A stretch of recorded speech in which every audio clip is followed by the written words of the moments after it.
with demand expected to come back, the question remains, does this mean the economy is back on track? Companies now, after experimenting with offshore in places like India, Philippines, and Poland, want to bring those jobs back. We invest in the U.S. We're the biggest exporter in the country. In the cycle we're in right now, we're creating jobs. From Radio America, it's Neil Asbury's Made in America, the show that explores American industry, large and small, and promotes American-made products everywhere. Put Neil Asbury's Made in America to work for you. A very big welcome to you today. I'm your host, Neil Asbury, together with co-host Dr. Rich Ruffman. So, Rich, a lot going on and some really big economic news. Well, let's stay away from the political stuff for a moment, but some really big economic news. Well, the USMCA has been done, signed, sealed, and delivered. Very, very good. I think we're going to see a lot of jobs. You know, what's happening in China with coronavirus. I mean, this is a really big deal, and we're going to talk about that in just a little while. But the U.S.-Mexico-Canada trade agreement is even more important, you know, considering on what's going on in the world right now, specifically with China. Well, I think yes, you're right. I think this is a very, very important opportunity for the United States. I think the president did a great job negotiating this and getting us to out of NAFTA into something better for the United States that's more realistic in real time in the 21st century. I think there are a lot of people very happy right now that it was signed. You know, ask a lot of the wheat growers, a lot of the wheat farmers in the Midwest who can now get their wheat into Canada, not as fodder for cows, but for human consumption. Well, the dairy farmers, too. I mean, that was a really big this deal. is real. I just used one example. You're right. And the cows are even smiling, which I find to be remarkable. So this is great. The animals are happy. The humans are happy. Or politicians could be happy anyway on our side. So, yes, I think this is very, very important. I think we've negotiated in the last year. I mean, Lighthizer, he is a phenomenal guy. I mean, what an amazing negotiator Bob Lighthizer is. Well, it looks like... Had to throw that in. Well, thank you for that. And it looks like what we could maybe be working on here very soon is a U.S.-UK free trade agreement. Wouldn't that be exciting? I think that is outrageously exciting. And it's sort of like, the Brits have... I think the Brits all along wanted to be Brits again. That's what I think. Well, they made the decision. They did it. It's signed. The Europeans have signed up. It's a done deal. So let me ask you. Big Ben is going to chime. Let's put it out there. So I think the British economy is going to grow. I think it's going to be a great opportunity for them. Yeah, I do too. And they can make their own decisions. They can be efficient. It's seamless. I think it makes a lot of sense. It's good for us. The UK has always been this beacon of free trade. I mean, even in the 19th century, I mean, they were, their markets were opened wide, and it's just kind of in their DNA to be a place where, people can go and freely trade and freely do business. I think that's just who they are. And the EU, being part of the EU, I believe, kind of shackled them. And now they're going to be unshackled. And I think the UK is going to do just well, despite what the doomsdayers are saying. Another thing that we're going to get into today, and I think it's very important, is the U.S. Deficit. The U.S., we just spend more money than we bring in. And in the last quarter, to the tune of $360 billion more than we brought in. And, we added $1 trillion to our national deficit. We're going to add more than $1 trillion in this fiscal year. Yeah. I mean, $1 trillion deficits as far as the eye can see. And what's kind of counterintuitive in that is that because of the tax break, people say, well, because of the tax break, we got these bigger budgets. But we actually had 5% more revenue collected from taxes. So it's not because, of these tax breaks that spurred the economy. Actually, the tax collections have gone up, just like some predicted that they would be self-funding. However, government spending is going up more than the tax collection increases. Well, interestingly, it's runaway JFK would have endorsed that, which he did back in the 60s.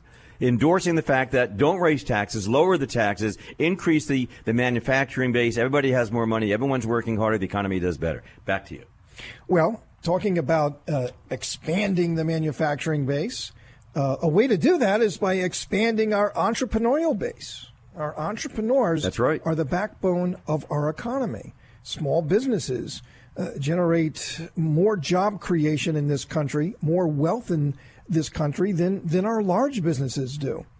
And over the years, Rich, we've been blessed to have the good people of the SBA, the Small Business Administration, to come on our show. We've had a number of the SBA administrators join us over the years and talk about the wonderful programs that they have to help our entrepreneurs.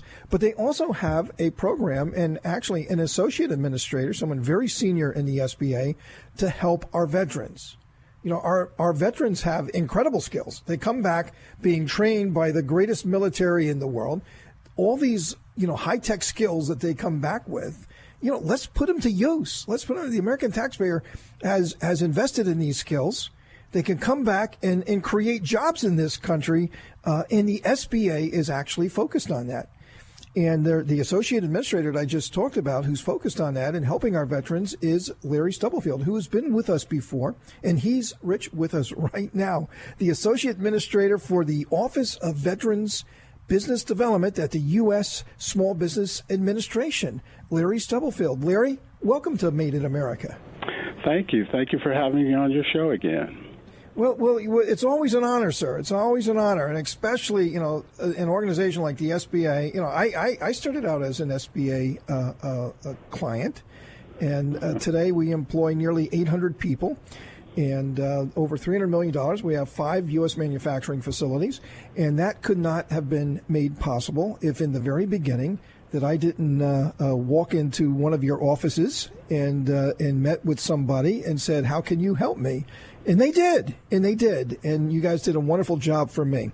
So thank you for that. And now I'm seeing you're doing a wonderful job for our veterans, and I'm glad that you actually are focused on that, and you have a Veterans Business Development Office, which is amazing. So tell us a little bit about what you're doing, and as our veterans are coming back, joining the private economy, they want to become entrepreneurs. Can you kind of walk us through, kind of from your eyes, what are you seeing? Okay, well, I'll start off by telling you a little bit about our office, the Office of Veterans Business Development, and our goal and mission, if you will, is to empower service members, veterans, National Guard reservists, and military spouses with the resources that they need to succeed in small business ownership. So I'll go back to some of the characteristics you pointed out about veterans. We look at their leadership, their drive, their grit, creativity, the stamina, perseverance, the ability to work in high complexity and with risk. They're very able, if you will, capable of working in diverse environments and so forth. So the way we look at it in the Office of Veterans Business Development, these are young men and women who have served their country once, and this is actually a second attempt, if you will, to give the American people a bite out of the apple twice in terms of being able to leverage all those characteristics that I just mentioned to you. Well, and we think this is a great opportunity because one of the things that we really should be doing is when the folks come out of the armed forces and they've given so many years and risked their lives and walked away from their private life. In many cases, they're away from their family for a long, long time, that when they come back and they have all these skills, I think it's wonderful that we have the opportunity to say, hey, listen, we've got your back, just like they would in the trenches. We have your back, and we have programs that can work for you, and this could give you the stabilization and the opportunity for you to really share in that great American dream, which ironically and interestingly, you've been trying to protect and save for the last X number of years. So what a nice thing to do. Absolutely, and I'm really happy to be on your show again because you're helping us get the word out to those veterans and their family members who are interested in entrepreneurship. So I would say to your listeners, the first thing, for veterans that are interested in entrepreneurship is to be willing to, ask for help. For all the reasons you just mentioned, they are not necessarily say, for example, if you've had a career and you've moved around the world for the past 20 years or so, as far as being stabilized in the community and being aware of the resources that are available, there's a ton of resources out there. But here at the SBA, and especially in our Office of Veterans Business Development, we're we're looking to introduce those veterans and family members to the resources that they would need to start their businesses. And I'll tell you a little bit about our resources. Our flagship program is actually called Boots to Business. And Boots to Business is part of the DoD Transition Assistance Program for service members and military spouses leaving the military, and it's a 2-day introduction to the fundamental concepts of business ownership. And if you're interested, if a service member or military spouse after taking Boots to Business is interested in further pursuing entrepreneurship, we have a whole host of resources available to them. And for the most part, our resources are free. So, we reach out and we encourage service members, transitioning service members, and military spouses who are interested in entrepreneurship to tap into SBA and our various resources. And I might add, we have a program. We call it Boots to Business Reboot. It's the same introduction to the fundamentals of entrepreneurship. The only difference between Boots to Business and Boots to Business Reboot, one is part of the transition program for service members leaving the military, and Reboot is done in communities all around the country, and it's for veterans from any era of service.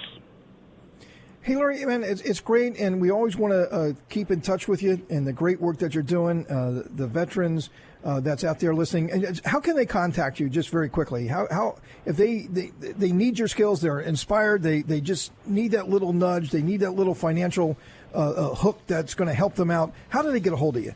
We have a wonderful website. They can reach us at sba.gov/veterans, and it talks in terms of all of the programs that we have available for them. Hey, Larry, thanks a lot, and all the wonderful things you do, and the folks there at the SBA. Larry Stubblefield, who's the Associate Administrator for the Office of Veterans Business Development.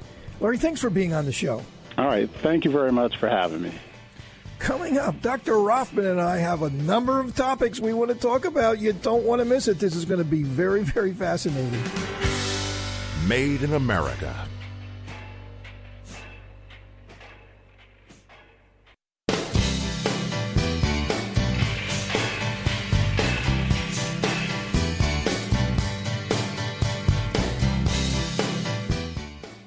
Welcome to Made in America. I'm your host, Neal Asbury, together with co-host Dr. Rich Rothman. Rich, so a lot of things to talk about, a lot of big things in the news, a lot of things. There's impeachment.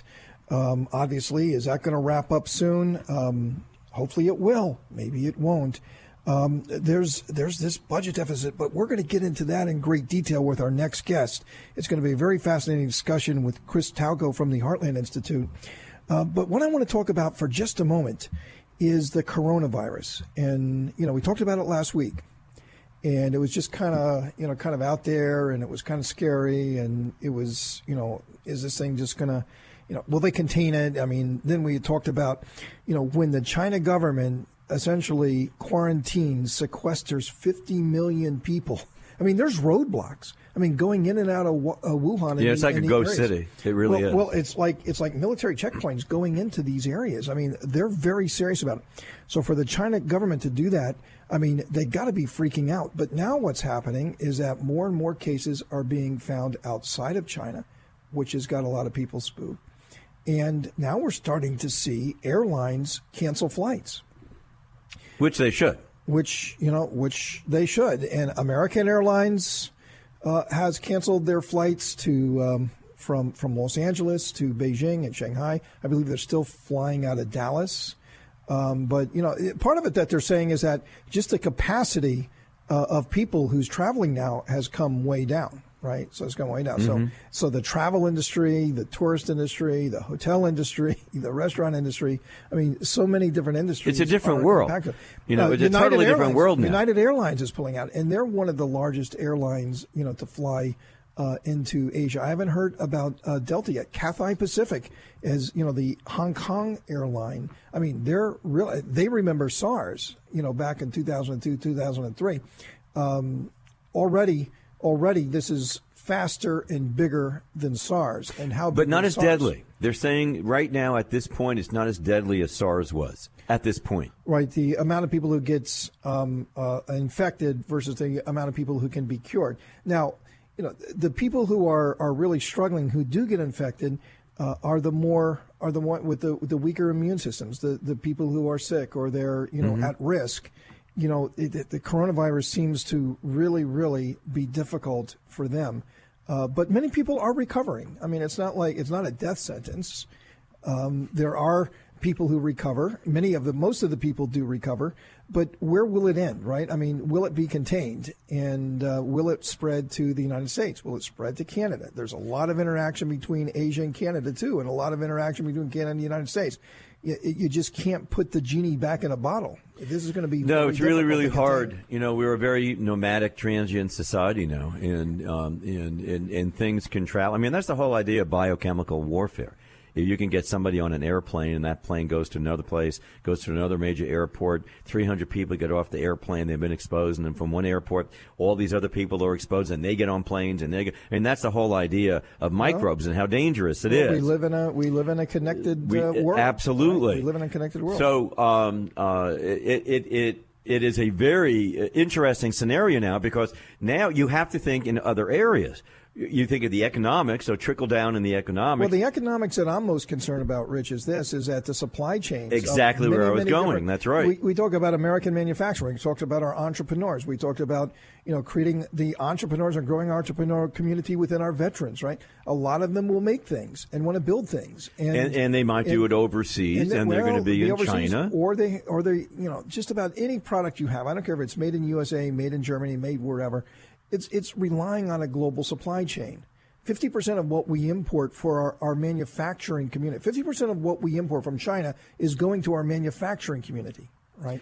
It's the raw materials, it's the componentry, it's the things we use in building American products. So even though you can say, well, our products are made in the USA, but they're really plugged they're plugged into a global supply chain. Yeah. And China, being one of the most economically powerful countries in the world, has built a amazing amount of assets that connect to the global supply chain, to American factories to be able to build things. And I'm one of those, right? So as we're looking right now at our deliveries for some of our most important customers over the next 90 to 120 days, stuff that we make in the United States, we're saying, can we even get the components that we need? And how quickly can you find substitutes for those? It's not easy because there's tooling involved, and the tooling takes months, and then you got to validate the tooling, and it just this is not something that you change in 30 or 60 days. I mean, this is something that changes a year or 18 months out. Well, yeah, Neal, and that's where the stock market was really taking a hit the other day. And because the question is, can we handle supply chain manufacturing? And since Apple was the darling the other day in the stock market with their biggest quarter ever in the history of the company, they were discussing, well, what about Apple? Apple creates a lot of product in China. Well, they said, they have a ton of material in the warehouses here. They have a lot of material already being shipped that's out of China, that's coming here and throughout the world, that they can handle exactly what you just said. They can handle 60, they can handle 90, they can handle 120 days. And they seem to tamper down the concern that they're going to run out of parts. They're going to run out of the ability to create product. Well, but any company that's a well-run company is going to have somewhere between 90 and 120 days worth of inventory, right? Yeah. But that means that, the supply chain, has to be, you got stuff that's being made, you got stuff that's being shipped, you got stuff in your warehouse. That pump has got to continuously be primed. And so once you cut that supply, once you cut those materials out, it will have an amazing disruptive impact on one's ability to manufacture. And it's going to impact a lot of American manufacturers. So this isn't just products that we import, finished goods, that is going to come in short supply, but it's actually the American factories are going to also suffer. They got to fix this. They got to figure this out. Hopefully, they will find a cure. There will be something. A year away. Yeah, a year? Yeah, I was listening to that and reading up on it. That's scary. Novartis has the greatest edge. There are 3 companies that are working on it right now. Novartis is one of them. They're the closest, and they're in animal testing right now. That takes almost half a year. and then they have to go to human testing. That could take a year to another year after that, half a year after that. So it's going to be a while before we can actually get something you can get injected with and try and get rid of it and prevent it and so forth. But we really seem to have really good systems, part of the redundancy, to cope with this and try and shut it down the fastest that we can and deal with the symptoms and so forth, so we can eliminate going downstream. Yeah, I surely hope so. I mean, this is, talk about the elephant in the room, how big this could actually be disrupting our economy going into an election year. I mean, this is scary stuff. Hey, we got a great segment coming up. We got Chris Talgo from the Heartland Institute, and we're going to check in with the federal budget, and I should say the federal deficit. And wow, you're going to be surprised. Maybe you won't be surprised, but this is another scary thing. You don't want to miss it.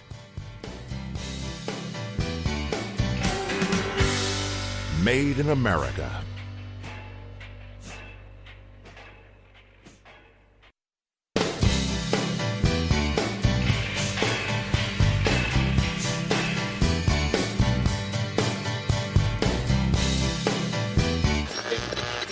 Sharply higher at the open, stocks continued to perform well over the course of the day Tuesday. And I think that bodes well here over the next couple of years for having bigger demands coming to this country. Now, more of Neal Asbury's Made in America.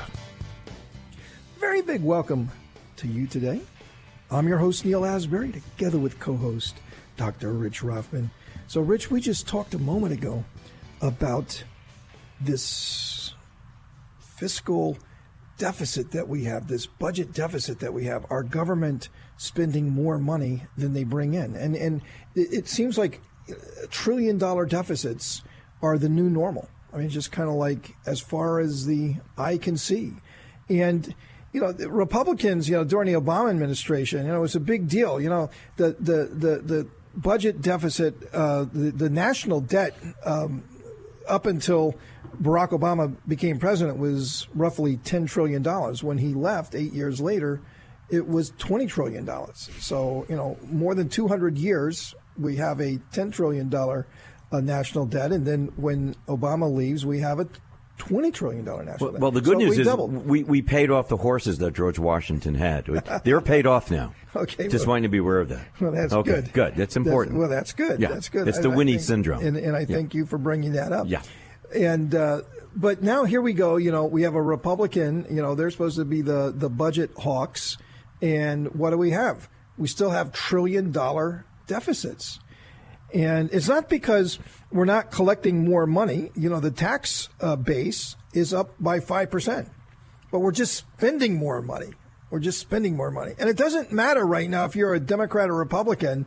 Nobody's talking about it. $1 trillion deficit.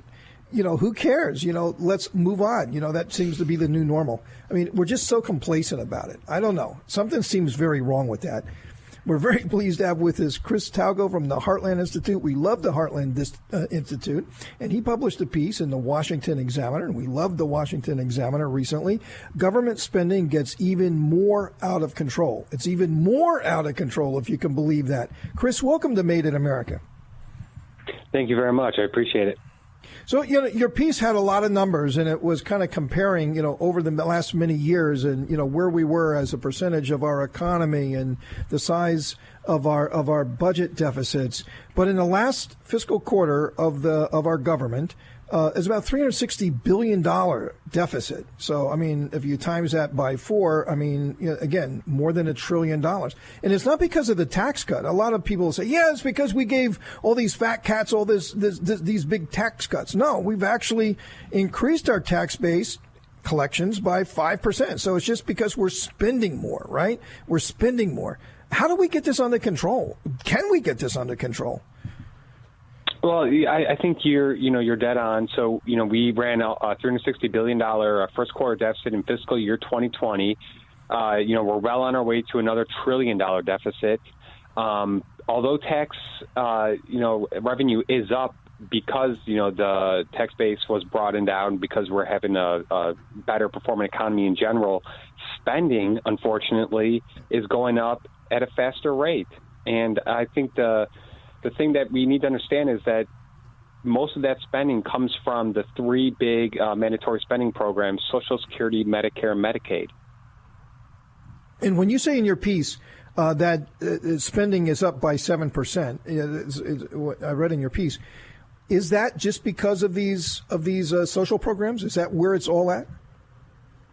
So the big three mandatory programs are on autopilot, and as the baby boomer generation increases, and there's less people to help pay for Social Security and Medicare, those are only just going to get worse.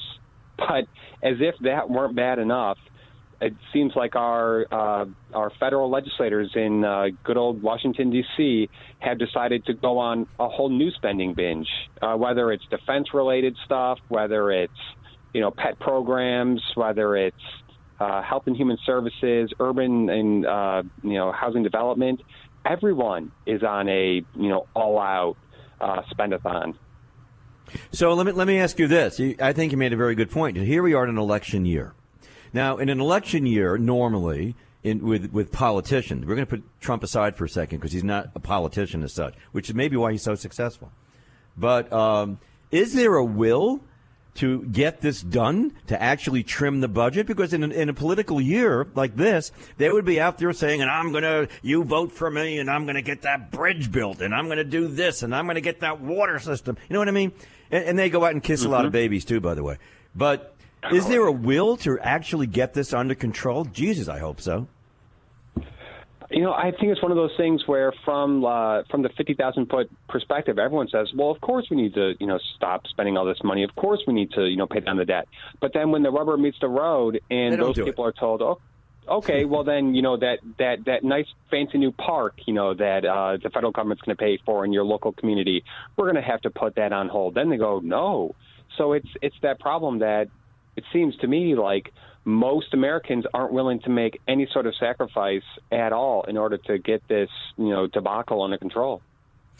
But Chris, right now, it's like not even a topic, is it? I'm watching the Democrat debates. Boring, but okay. They're very important. You got to watch them. And then, of course, on the Republican side, there's not any clamor to do anything about this spending. It's just like nobody's talking about it. It's like both parties now really don't care. We're just kind of locked into trillion-dollar deficits. Well, look what the Democrats just proposed. They're bringing it out right now, a new infrastructure bill that's just under $800 billion. Well, look at Medicare for all and the give it away to everybody. The Come on across the border. This is deal. Wait a minute. Did we rename this place Monty Hall? Yeah. It's amazing. Let's make a deal. Right now, these are trillion-dollar deficits without all of that stuff that the progressives are talking about. God forbid, should they get in control?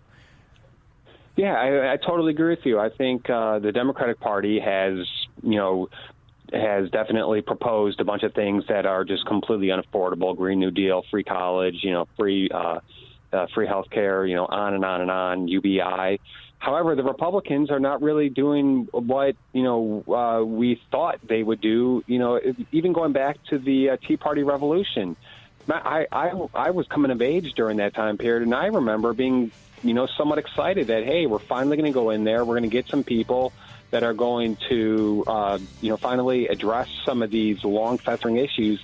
And it seems like that lasted for 5 minutes, and then it just kind of, got swept under the rug. I'm afraid because if we don't do something about this somewhat soon, it is going to get past the point of no return.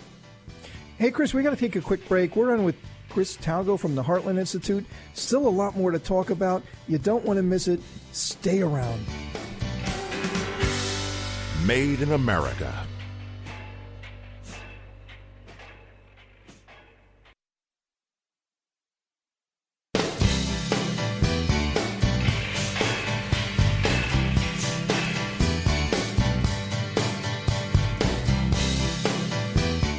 Welcome to Made in America. I'm your host, Neal Asbury, together with co-host Dr. Rich Rothman, and we are together with Chris Talgo from the Heartland Institute. So, Chris, politically, going back to our budget deficit of $1 trillion, and that just seems to be the new normal, and then if you are watching and paying attention to what the Democrats are proposing, $1 trillion could end up being, a drop in the bucket compared to what some of the deficits may be. What do they call that? The new norm? The new norm. The new norm. But is $1 trillion, the new norm? And it's just kind of expected that, hey, look, $1 trillion budget deficit. Okay, let's go on to the next year. I mean, is this going to come back like what you mentioned about the Tea Party before? You mentioned about that, but they're nowhere around anymore. I mean, that sort of sentiment just is totally gone. I mean, it's just not there anymore. Not even the Republicans are talking about it. So what is this the new norm? Can it be sustained if it is the new norm? So I think, unfortunately, it might be the temporary new norm, but it's completely unsustainable. And I think what really is going to have to happen is voters are going to have to wake up, and they're going to have to hold their, local politicians and their federal legislators feet to the fire here. And, it's going to take, a lot of sacrifice on, a whole lot of fronts. But I think unless we are willing to, hold our representatives accountable, the odds of them, having a change of heart here and saying, oh, gee, let's make sure that we pass balanced budgets is, slim to none. Well, what I think is that it's going to take some, and I don't want to even say this on air. I mean, I'm not a naysayer here, but it's almost going to take some catastrophic event for the people to tell their politicians, or the politicians to even act, Rich. So what do you think about that? I mean, it's going to be, what would be that thing? I mean, would the stock market crash? You can look at it every day. Would the American dollar crash? I mean, what would have to happen? You can look at it every day. It's called California. Look at No, I'm not. I know it's funny. It is not funny. Look at California and look at the concepts that they have there. Like open border concept. People living on the streets. You can't even arrest people on the streets. We're going to give free health care. We're going to give free education. We're going to let you have driver's licenses. We're going to give you all citizenship rights, except you're not really a citizen. And so we're going to run the budgets up. And California, with all its money, still can't make any money. But, Chris, I mean, that's kind of my point, is that the voters in California are not penalizing the politicians who are allowing that to happen. That's my point. That's outrageous. So in this budget deficit, we're not penalizing our politicians for doing this, for being the enablers of these deficits. So what would have to happen for this, to change? What would have to happen for this to change? Because you see it intellectually. You see that, hey, look, this can't sustain, but nobody else is seeing it, or very few people are seeing. What has to happen for the American people to say to their politicians, no more?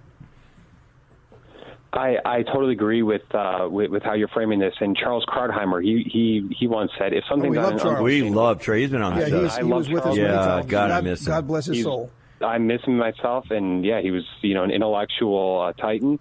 And when approached on this topic, he always said something quite simple. He said, if something's unsustainable, eventually it will stop.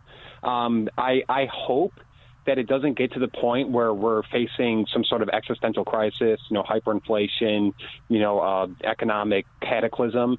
But maybe that's what it will take to make these, voters and politicians get a wake-up call to actually do something about it. I really hope it doesn't come to that. But with every year that goes by, I'm growing older here, and I'm seeing that no one really seems willing to do anything about this. So I hope it doesn't come to that. But sometimes we need a slap in the face to, kind of get right. Well, Rich, you would have remembered the misery index, right? Back in the 80s, the misery index, interest rates, unemployment, inflation. Exactly. They were all three out of control. Yes. Right? Yes. And, that was what happened. That was the spark. Well, actually, it was in the 70s. It was Jimmy Carter's time, Right. 76 to 80. And then it was Ronald Reagan. Yeah, that's when interest rate went to 21%. My family was in real estate and construction. And inflation was not out a of control. great time. And then, that was then the late 70s. I remember very, very well. And then what happened? I mean, Ronald Reagan got elected, right? So it was kind of like hitting the reset button. Well, Ronald Reagan got elected, and Turner Classic Movies came into being.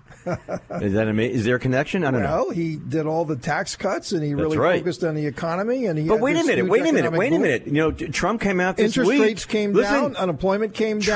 Trump came out. He said he's willing to look at the entitlements. He's willing to look at the entitlements. What does that mean? So, Chris, I mean, how politically able is he? Can he do that in an election year? It's a boot. I absolutely wish that the president would finally at least begin conversation on some sort of entitlement reform. But I'm somewhat skeptical that that's going to happen. I fear that it's not going to happen because older voters tend to vote in extremely high numbers. And unfortunately, when you talk to older voters and, you bring up something like, hey, could we at least means test Social Security? Hey, can we do this or do that? They're pretty unwilling to. But I do hope that at some point, the younger generation, and I'll include myself in that, I'm about to be 37, we might have the opportunity to opt out or to get some sort of a privatization of these programs, because that's the only way we're going to save them. It's the only way you're going to save them. Or at least it would be there instead of a bunch of IOUs. Well, exactly. then if you did that, then the baby boomers are really screwed. Because, they're in big trouble because you guys aren't paying for it. Wait a minute! Don't get rid of those homeless laws on the streets.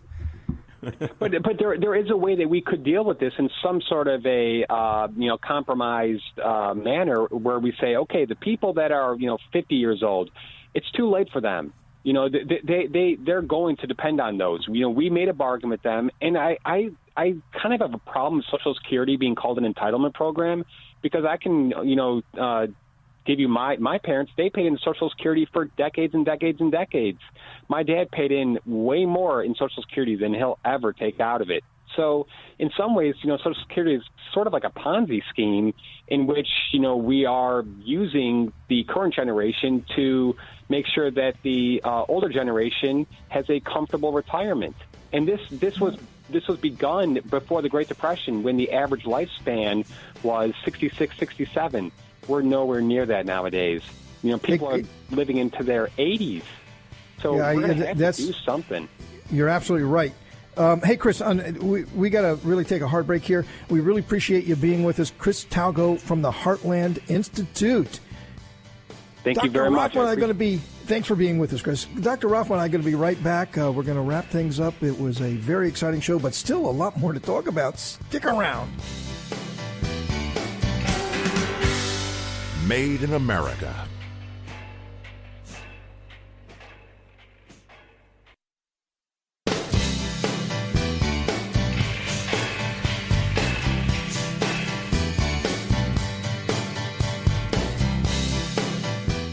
Welcome to Made in America. I'm your host, Neal Asbury, together with co-host Dr. Rich Rothman. So, Rich, a couple of things just to wrap up on entitlements, and specifically Social Security. A couple of things. Number one is that, these are very, very important programs to many, many millions of people who vote. So they can't be touched or even discussed in an election year. That's correct. It's not going to happen. Yeah, that's just not going to happen. So the only hope is that President Trump gets reelected and then he revisits them, and he's got 4 years to maybe get something done. But it'll really depend on who controls Congress. And, if we have, like we do now, the Democrats have the House and the Republicans have the Senate, then, nothing's going to get done there. So it's just sustaining, it's just like no one ever will address it because there's just not the political will to do so. Except it really works to Trump's benefit. See, one of the things about Trump and why people love him so much, and I watch the rallies because I just love watching the expressions on the rallies. The difference is, Trump greets and celebrates the people and, thousands of people in the room, and Joe Biden tries to beat them up. There's a big difference. I noticed that in the rallies. Joe Biden grabs a guy by his chest. The other people, wave at him and, hug him to death. The truth of the matter is these people believe that Trump keeps his promises. That's what you're hearing a lot. That's an understatement. That's a footnote that's out there all the time. Promises made, promises kept. You've heard that. Everyone's heard that. And so what if Trump says, look, I am going to work on this. He has the credibility, Neal, that people listen and go, I believe this guy's going to do it. He may not do it right. Listen, he said, I'm going to build a wall. People went crazy when he was running in 2016. I'm going to build a wall. I'm going to build a wall. Build that wall. Thousands of people shouting it at one time on all the different channels that actually covered it. And he couldn't get it done right away because he had all these challenges, all these crazies on the left, all the people like Paul Ryan, saying, well, we'll work on it. Wink, nod, nod. Never got done by the rhinos. Never got done. But he persevered, and guess what? We're building a wall. And it may not be the wall that we envisioned a long time ago. It's going to work. It's pretty cool. Down. He's working on the border. The border numbers are going in our direction. It's going in the right direction right now. So if he says, I'm going to work on these entitlements. Look, we've got to do something with Medicare. We've got to do something with Medicare for all. Shouldn't do it. We've got to do something with Medicaid. We have to do something with all these other programs. I think people would believe that, if he says he can work on it, he will work on it, and he can make it happen. And it may take another 2 years or so to do it. So that works in his benefit. Go look at the Democrats and look at a lot of the other, those on the left, the progressive. They make promises that never come through. Never come through. Well, let's hope that the promises... 8 years of Obama, and what did we get? A destroyed economy. Well, never came through with the promises, except for the one thing. We're going to transform and fundamentally change the country. Boy, did he ever do that. Yeah. Well, let's hope they don't come true, when you talk about some of the Bernie Sanders stuff, right? The Medicare for all and, the Green New Deal and, all of that. I mean, boy, well, hopefully they just talk about it. But no, they would never get the votes to do it. But back to entitlements, though. And Chris brought this up, and I mean, it's just do the math, right? Back, in the 30s and the 40s and the 50s, when these programs were being developed, the average life expectancy was, 66, 67 years old. Someone lived to 62, they retired, they had 4 to 5 years to live, and that's what Social Security, that's the way that the programs were developed. Well, that's depressing, isn't it? Right. But now, our American breakthroughs in medical technologies, we're all living longer. Now, of course, Democrats want to, just totally disrupt that whole thing of all these great things and these investments that America's made into its medical infrastructure and research, therefore breakthroughs, and we're all living a lot longer. That's wonderful. That's great. That's what's supposed to happen.